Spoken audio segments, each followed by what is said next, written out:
Liboan ka mga Davaoenyo ang midag sa kaganina sa Bangkal, Davao City alang sa tinuig nga pahalipay ni kanhi Presidente Rodrigo Duterte. Atong sayron ang mga katikaran dito karon sa live report ni Kent Abrigana. Kent?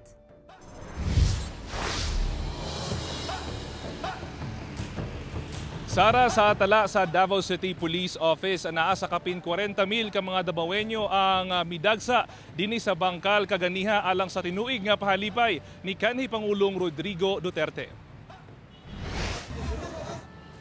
Hugot ang nahimong seguridad sa pahalipay ni kanhi Pangulong Rodrigo Duterte dinhi sa Central Park sa Bangkal, Davao City.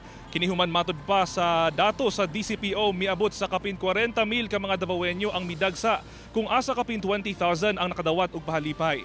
Gilangkuban sa delata, noodles ug bugas ang mga nadawat sa katawhan.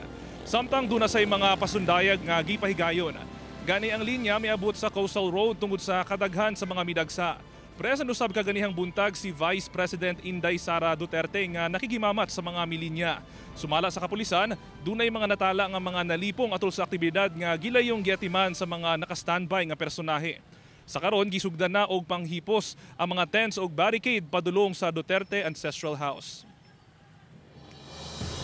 Sara, sa karon nanguli na ang mga mianhi dinhi alang sa pahalipay ni kanhi Pangulong Rodrigo Duterte.